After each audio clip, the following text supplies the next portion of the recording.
we're back at the beginning, but I'm not really finished with Hebrews yet, just FYI. I've got more to share about there from, about life, about the situations, about our role in a world full of pressure, of threats and manipulation. There's still some good things there in Hebrews that we're going to get back to. But I'm going to start a different pattern today. How's it sound? Is it a little echoey still, or is that just the room? A little loud or a little echo? A little echo. Yeah. Okay. Because I can hear it a little bit up here. But, so I'm going to start a bit of a different pattern. I'm going to teach, with the Torah on the first Sabbath of every month. We're going to come in and go to the Torah on those first Sabbaths. That coincides with today. What a coincidence. And I'm sure it's also just another coincidence that we're starting back in Genesis 1. But on those other weeks that we're not on the first week of the calendar month, we're going to continue our brief commentary that we have. We've got a sign-up sheet back over there on the table for if you want to make some commentary about a particular Torah portion. You can sign up for that and make some and pick the verses and share some thoughts on those things. Just within reason, of course. Can't have 2-hour-long messages, right? Just one is enough. But that's one reason why I feel like we're doing that, because I don't want to. We don't want to neglect coming to the Torah and suggest anything like that. But there's also a weakness that we have sometimes that I've observed in us, that when we've been around this for a long time, that we have a good working knowledge of a few books or passages. We have a good working knowledge of the Torah a lot of times. But we often have a sad lack of awareness and understanding of others. And so, myself included, I include myself in that, because we emphasize certain things. We have our favorite passages or favorite books. We don't always grasp as well some of the other things that are in the Scriptures that God wants us to know and hear. The prophets, the minor prophets. We have other passages from the letters of Paul that many want to disregard his writings or his apostleship. We have Galatians, that gets thrown in the faces of those who keep the Torah, as if hearing the word or just saying the word Galatians should just send us all scattering and running away and hiding. Anybody else have that experience where you ran away when somebody said Galatians? I hope not. But so many of us struggle understanding that those kinds of things and worrying. What if they're right in the way they understand, or what if they're taking him the wrong way? So the biggest problem is that most of us grew up in thinking more like Americans than we did like Jewish people or like Hebrews. And I know that's shocking, but it affects how we understand it. It affects how we interpret the Scriptures. And so we're going to be going to hit the Torah on a regular basis, but these others at other times as well. And I just wanted y'all to be aware of that. And so, frequently, God needs us to understand and establish what's happening here. He tells us to go back to the beginning, so I have. But for those of you who are Princess Bride fans, you should recognize that. But the beginning, Genesis, Bereshit, that is the foundation of really the biblical mindset. We're going to be talking about beginnings and blessings. And so when you look at that word Bereshit, this is where everything starts. If you don't have this established and settled, if you don't have the creation established and settled, the beginnings, your understanding and interpretation of everything that comes after this is going to be skewed. And that goes all the way to the book of Revelation. So in other words, if you don't understand the garden at the beginning of the book, then you're not going to understand the garden that comes at the end of the book. Does that make sense? And you're not going to know how difficult it was. You're not going to know how significant it is. You're going to have less of an awareness of how we got it back, or how he got it back for us, I should say. And that's significant for us. So hopefully you all read the Torah portion last night, and there's so much to talk about. But again, focusing on these few things, the beginnings and the blessings. And so with the very first letter of the very first word, God sets his agenda for the whole of Scripture. What's that letter there? The Beit. And how does it appear when you look at a Torah scroll in a synagogue? How does it compare to the other ones? Bigger. It's larger, isn't it? There's several of those throughout the Torah. But the very first word of the Torah scroll is Beit, and it is larger than the rest. And this has with it, the Beit has with it the picture of what? House. It's a house, right? So all of this creation, in everything that he is doing, God is building a house within which his people, or which he can even live and dwell. Because nobody really wants to live in a house alone if you can help it. That's why it has, this open door on one side. And if you really take a closer look at it, it looks a whole lot like some of the sukkahs some of y'all were maybe sitting in over the past week or so. But no, he builds a house for shelter, so there's shelter through it. But it also has that open door because his desire is to allow his children to enter in and take shelter. In other words, he wants us to have a place to live and dwell with him. And he wants to invite us all over, for the holidays, essentially. Anybody have that growing up where there was almost always a designated house, grandma's house, or something where everybody was supposed to go for Thanksgiving or for whatever? There was a designated place that you were all supposed to go. Well, that's his house. We just experienced that's a foretaste of that in Tabernacles. And so where his house is, where his name dwells, that's significant. Deuteronomy 16, it says, "Then you will keep the feast of Shavuot to Adonai your God with a measure of free will offering from your hand, which you are to give, according to how Adonai your God blesses you. And so you will rejoice before Adonai your God in the place Adonai your God chooses to make his name dwell. You, your son and daughter, slave and maid, Levite and outsider, orphan and widow, in your midst." So he is calling us, he brings us, he's inviting us to come into his house and rejoice with him. And everything that the Father does is in commitment to that goal. Because his house is where his name dwells. That's how it was put in Solomon's day when he was dedicating the temple. Even he knew the heart of God on this point. So now it was in the heart of my father David to build a house for the name of Adonai, the God of Israel. But Adonai said to my father David, "Because it was in your heart to build a house for my name, you did well that it was in your heart." Why was it well that it was in David's heart? Because that's really the Father's heart. To build a house for his name to dwell where his people can come. This house was to be a place of reconciliation. This house was to be a place of prayer. It's where prayer is heard, where fellowship is restored, forgiveness is provided by the mercy and grace of God. In verse 29, Solomon goes on and says, "Let your eyes be open toward this house night and day, toward the place of which you have said, my name shall be there, listening to the prayer which your servant shall pray toward this place. And so listen to the supplication of your servant and of your people Israel, when they pray toward this place, here in heaven your dwelling place, and when you hear, forgive." All of that's supposed to be taking place at his house.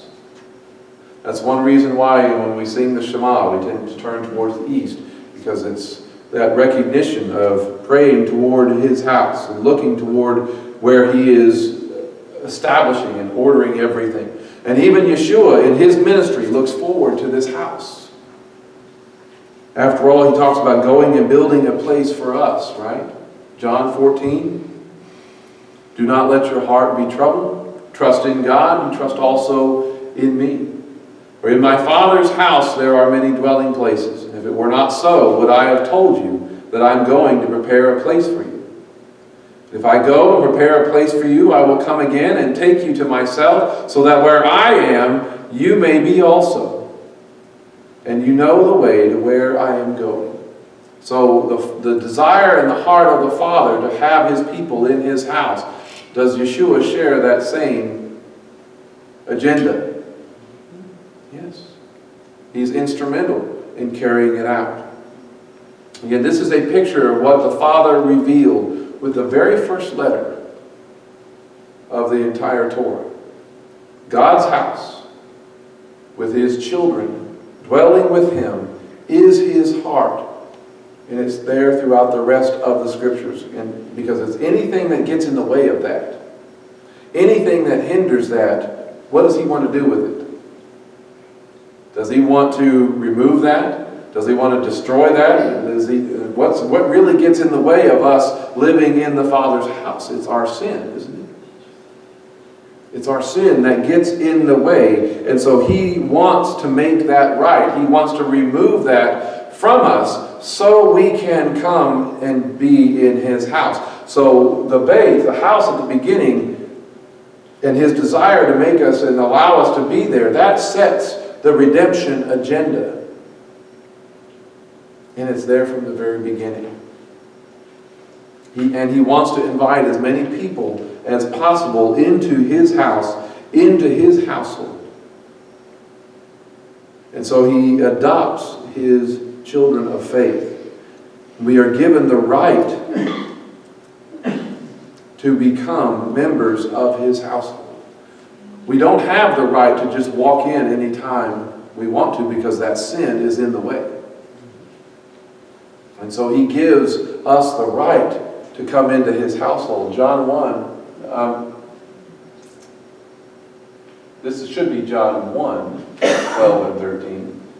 It says, "But whoever did receive him, those trusting in his name, to these he gave the right to become children of God.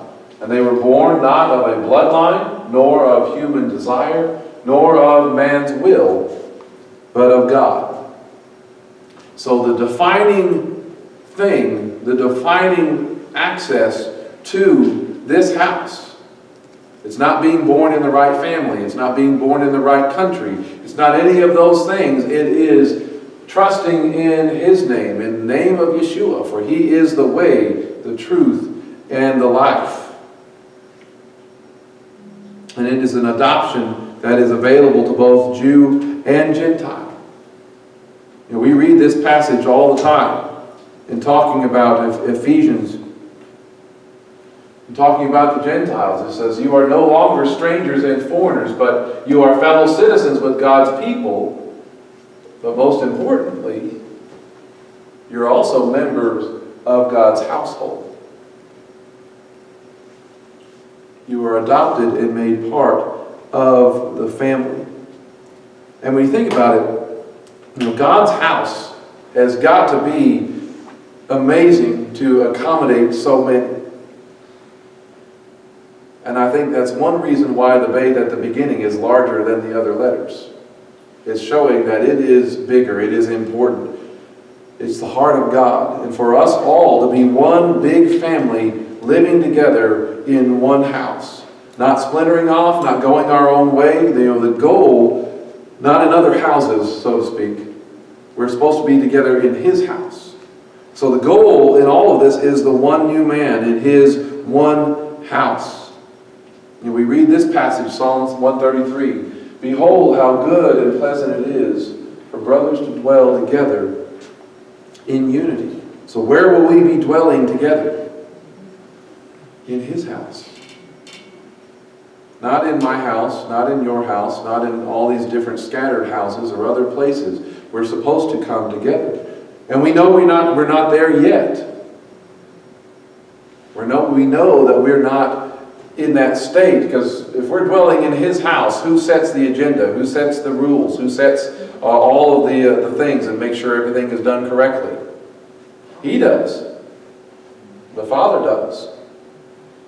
So we're not there yet. So no single one of us does things exactly right in our practice, in our dates, in our desire to follow the Father's ways. We're all waiting, for Messiah to come and explain and fix everything for us and be that authority that settles the issues. So until then, we want to do those things that maximize that truth and that goal of the one new man in his house. That maximize the things that unite us and bring us together, and not look for all the things that divide us and separate us from each other, going to different houses, in essence. Because if we look for things to divide over, are we going to find it? Sure. Yep. We are always going to find something that we don't like, or that we think they're doing it wrong, or somebody else is doing it wrong. We'll always be able to find things like that. And that's a danger for us. Things like Tabernacles is supposed to maximize that unity within all the adopted children of God, because it is a picture of our desire to come under His house and under His rule. And so we live here and you dwell in that temporary, imperfect dwelling in expectation of that perfect house that is to come.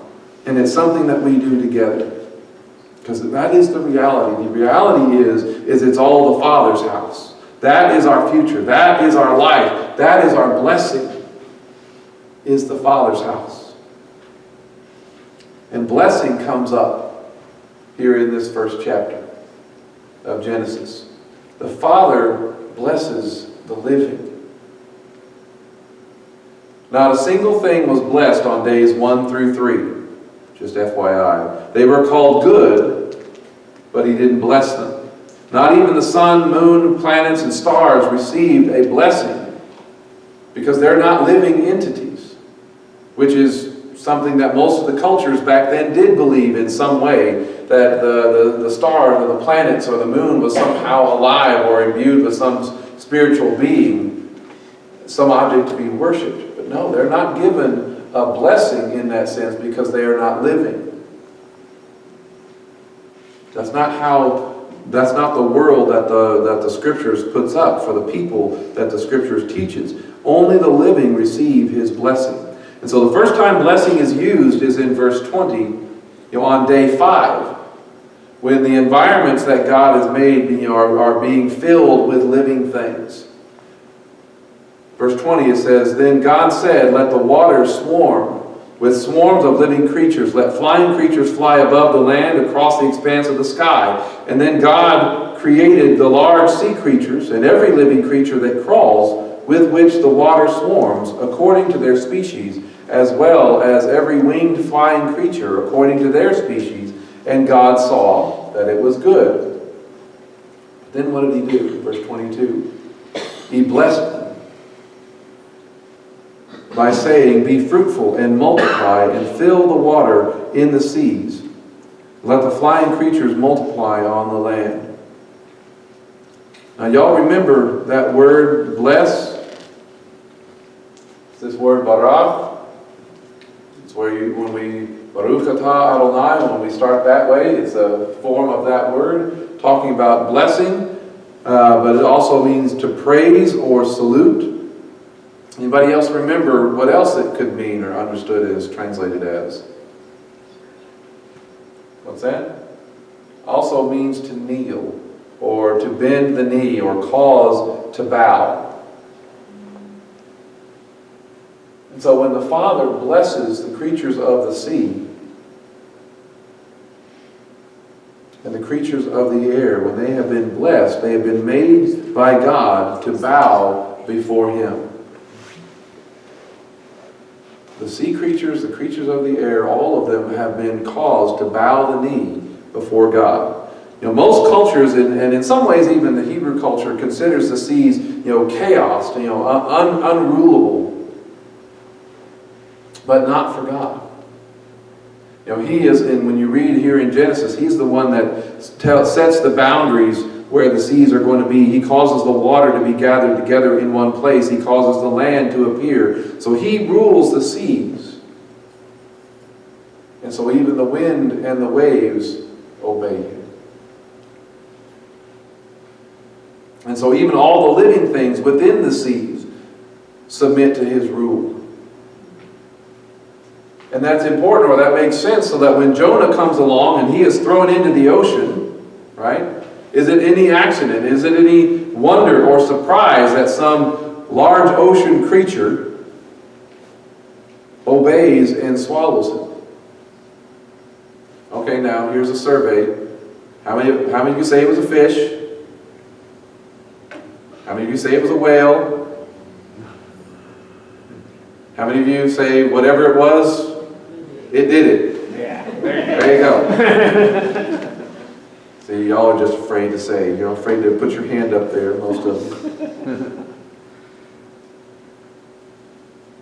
But it's no surprise that when Jonah gets thrown over, that a great sea creature obeys God and does exactly what he tells him to do. Because all of those creatures in the seas have been blessed or been caused to bow by the Creator of the universe. And the next time that the word blessed is used is at the end of the 6th day. You know, all the creatures that were made to dwell on dry ground. So then God said, let the land bring forth living creatures according to their species, livestock, crawling creatures, and wild animals according to their species, and it happened so. God made the wild animals according to their species, the livestock according to their species, and everything that crawls on the ground, each according to its species, and God saw that it was good. But the blessing hasn't happened yet. The blessing is reserved for those made in the image of God. So then God said, let us make man in our image, after our likeness, let them rule over the fish of the sea, over the flying creatures of the sky, over the livestock, over the whole earth, and over every crawling creature that crawls on land. God created humankind in his image. In the image of God he created him, male and female, he created them. And so God blessed them, and God said to them, be fruitful and multiply, fill the land and conquer it. Rule over the fish. See, that's why he's talking to the human beings. Rule over the fish of the sea, the flying creatures of the sky, and over every animal that crawls on land. And so in giving Adam the authority to rule over the creatures of the sea, the land, the sky, causing them to bow to or to be ruled by Adam, all the Father was doing is blessing him. And blessing Adam. And causing Adam to bow, then all the other creatures were under the authority of the Creator as well. Because the man was blessed, the man was caused to bend the knee to him. And so he is, the Father, the Creator, is always the one that is the highest, the greatest. Think about it like this. We look at oftentimes as the creation as always kind of building toward this apex of things. On day one, you have it filled on the 4th day with the sun, moon, and stars. Day 2, the sea and the sky creatures are put in there. And it's just building and building and building this parallel. Day 3 goes up to the land creatures on day 6. We've always kind of been told and taught that humanity is kind of always the apex of all of this. And we like to think of ourselves as the height or the pinnacle of God's creation. But in reality, we are not. Because that's a very egocentric view of things. Yes, we are the culmination of the creatures that he makes. Yes, we are the only ones created in his image. Yes, we are given rule as his representatives here on the earth. But is it really about us? Is all of this really about us? Are we the focal point of all these things? Or is it him and his kingdom and his house? Because there's another element that is created after us that caps off all that God is doing. And that is the Sabbath. Because the Sabbath is also blessed. Then God blessed. I skipped a day. So then the heavens and the earth were completed along with their entire array. God completed on the 7th day his work that he made, and he ceased on the 7th day from all his work that he made. And then God blessed the seventh day and sanctified it, made it holy. For on it he ceased from all his work that God created for the purpose of preparing. He blesses the Sabbath. And that kind of made me think about this a little bit. How does that work? I mean, because the Sabbath is not a living thing. The Sabbath is not alive, but he causes the Sabbath to kneel. How does that, I'm struggling with that a little bit, but isn't the Sabbath also called our life? I mean, aren't his commandments our life? The word that he puts before us? Isn't the Sabbath our life in the future? So rather we should understand that he, in blessing the Sabbath, that he causes all things to kneel before him on the Sabbath. He causes all things, all creatures, all beings to kneel on that special day that he sets apart and makes holy. He wants us to kneel before him, to bow before him, to be blessed on the Sabbath. Because the Sabbath is a repeating moment in the life of all of those who claim to love God. You know, we've heard all the debates over the years within traditional church or whatever else is, okay, well, Jesus, you know, he may be your Savior, but is he your Lord? Y'all remember those conversations? Is he your Lord means is he really your master? Have you really bowed before him? But the Sabbath is supposed to be that. The Sabbath is supposed to be an example of bowing before him, submitting to him and his ways for those that love God and claim for him to be Lord. To demonstrate that they are submitting to him, to demonstrate that they are submitting to his rule and his order that starts all the way back here in Genesis. So the Sabbath is part of his blessing, part of the way in which he causes us to bow. Does that make sense? Y'all following with me on that? The Sabbath is a way that he causes us to bow. It's a way in which he blesses us. You know, Sabbath was made for man, not man for the Sabbath. The Sabbath was made to cause us to submit to him. The Sabbath was made and is given as part of our inheritance. And so when we are truly keeping the Sabbath, we are positioning ourselves in the right place before him so that we can rightly take our place as representatives of his presence on earth. I'm going to say that again.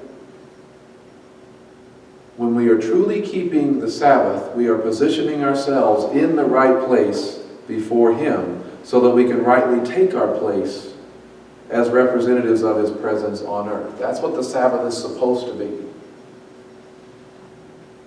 The Sabbath is a reminder that he is the king. The Sabbath is a reminder that he is the ruler of the universe, because his word is the only reason why we keep the Sabbath at all. It's the only reason that we even know that a Sabbath exists, is his word, because he said so. There is no astronomical sign, there's no natural, occurring event in nature that sets this apart. There's no planetary rotation, not a trip around the sun, not a phase of the moon, not a constellation or a star that tells us anything about Sabbath. Only his command and declaration establishes that, lets us know that there is a Sabbath at all, and that is all tied to what's happening here in Genesis. And so long as we ignore his Sabbath, and how long have we been ignoring his Sabbath as the people of God? As long as we are ignoring his Sabbath, and we are not ready to be who we are called to be as human beings, we are not ready to take the place that he has called us to take as human beings. So you consider this element that's in the Siddur. We use this at our house, a Siddur for Shabbat dinner and such. But look at what this has to say. This is the type of blessing in its various forms that has been used for centuries and longer among the Jewish people. He says, "Blessed are you, Adonai, our God, King of the universe, who has sanctified us in his commandments and taken delight in us. In love and favor, he gave us his holy Shabbat as an inheritance, a remembrance of the act of creation." You look at that a little more carefully. What do you know? Who could have guessed that his commandments were meant to do what? Are meant to sanctify us, to set us apart, to make us holy. You know, who could have guessed that keeping his commandments causes him to do what? Take delight in us. Who could have guessed that each Shabbat we are receiving a portion of our inheritance that is coming? Who could have predicted that by not keeping or remembering the Sabbath as a culture, what are we eroding our belief and our confidence in? Creation itself. Because as we pull ourselves away from Shabbat, we're also pulling ourselves away from this.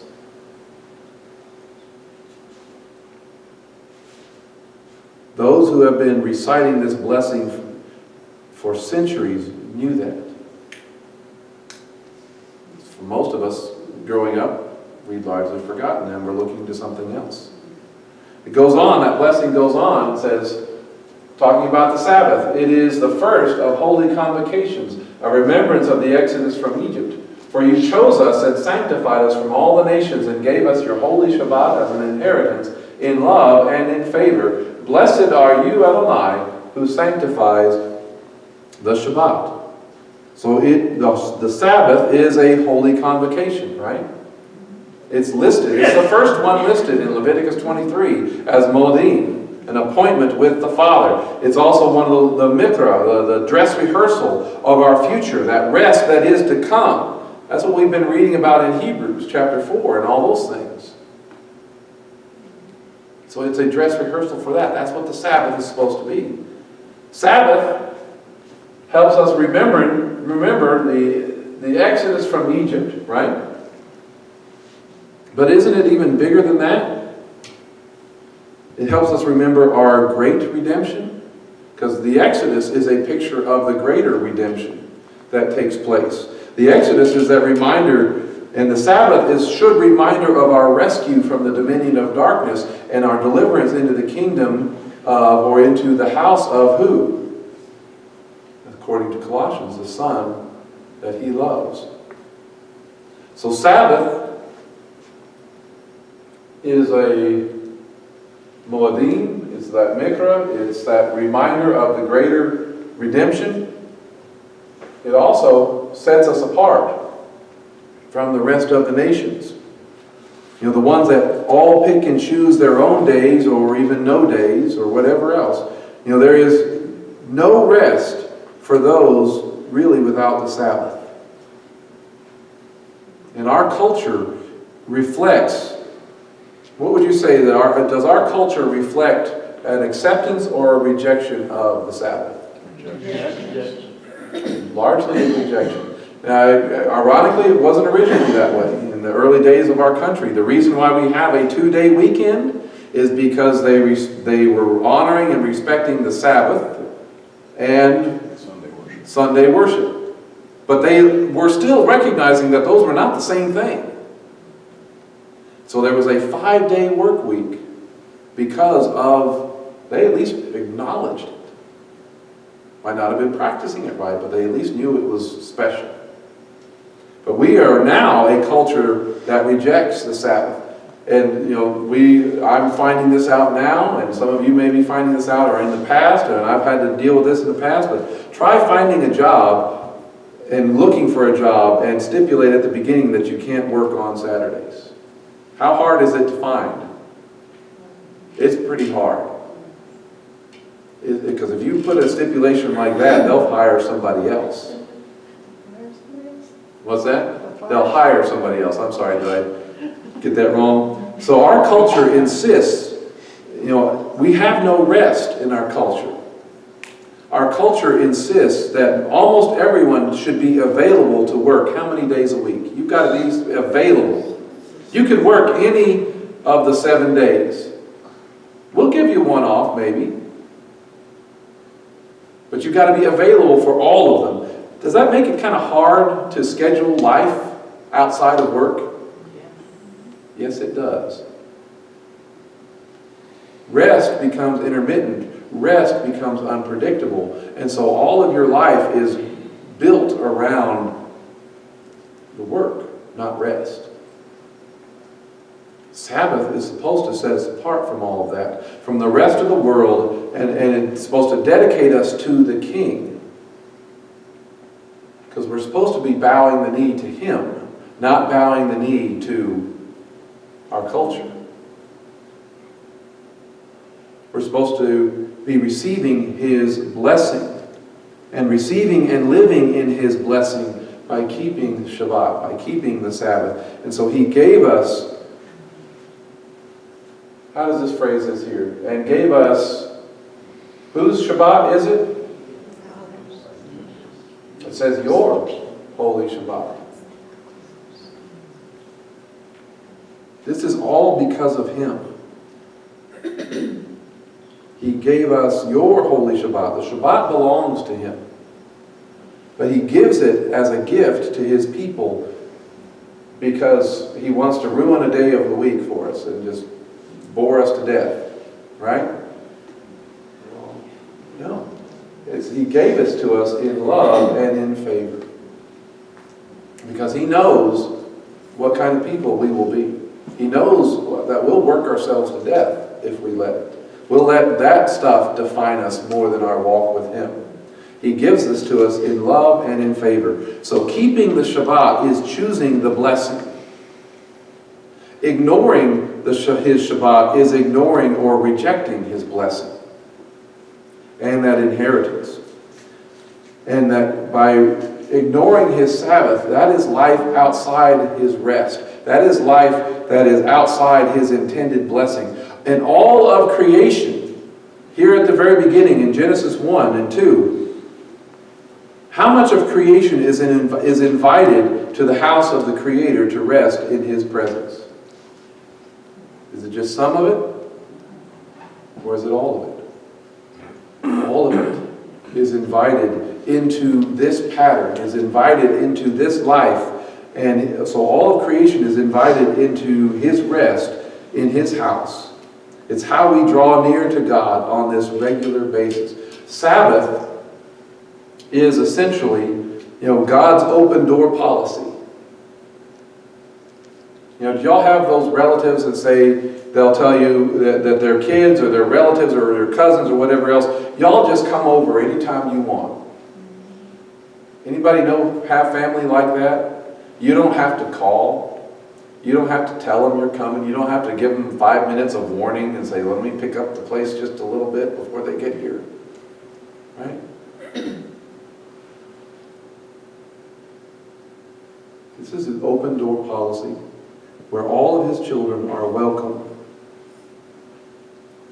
And the Sabbath is the culmination of that, is the joy of all of that. This is where we are being led to.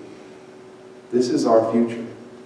Hebrews 4 says, there remains a Shabbat rest for the people of God, which means we haven't got it yet. We haven't experienced it yet in our lifetime. No one has experienced it since Adam and Chava and Eve. For the one who has entered God's rest has also ceased from his own work, just as God did from His. Let us therefore make every effort to enter that rest.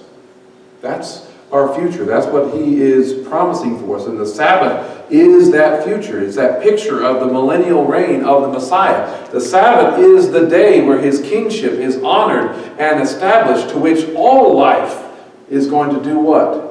All life is going to bend the knee and bow before Him. So you see this picture, the culmination of it is really that picture of the Sabbath, because that's His kingdom. That's His house where He brings us. It's in keeping the Sabbath here and now. That is actually sending a message to Him that He delights in, that every knee will bow and every tongue will confess. And all creation will do it in every realm of existence, land, sea, and air. At the name of Yeshua, every knee should bow in where? In heaven above, and on the earth, and under the earth. Aren't those elements all talked about on the days of creation? Yes, they are. And that every tongue profess that Yeshua the Messiah is Lord to the glory of God the Father. That's what the Sabbath is supposed to be a picture of. And it ties us all the way back to creation. And so if we really believe creation, if we really make that a foundation, and so many within traditional churches, they want to stand on the reality of Genesis and creation, then they need to also stand on the reality of the Shabbat. Because if they don't really accept the Shabbat, then they don't really accept creation either. Does that make sense? There's one last thing I wanted to share about this, and this is kind of an observation that hit me this morning, and I don't think this is original with me, but I can't remember where I've seen it or who I've heard it from. So it just kind of came back to me today, or this morning, or as I was working on this. And so, as a result, I also don't want to make too much of it, but there's something to be seen in the word Shabbat itself. So Shin Beit Tav. The Shin is representative of teeth or to consumption or destruction, right? This should be relatively familiar to most of you. The Beit, we've already talked about, is a tent or house. Could also be the larger concept of the household or family. And the Tav, what's the Tav? It means sign or seal or covenant. When you think about this word, so here is the house up here. What does it have its back to? What is it shielding those in the house from? It's shielding from destruction. That's what the house is doing. From the gnashing of teeth. You heard that phrase before in the New Testament? There's weeping and gnashing of teeth. Outside is the darkness. Right? What is its door open to? Or what is allowing those in the house to have access to? It's the covenant. The sign or the mark of his family. And when you look at, some of y'all know this, in the old or the paleo form, what does the old paleo form of this letter look like? It looks like a cross. I don't have a picture of that this time.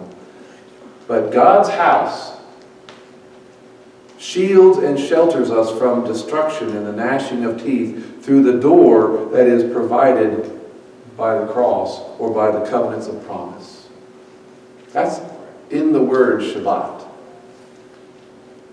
Can y'all see that?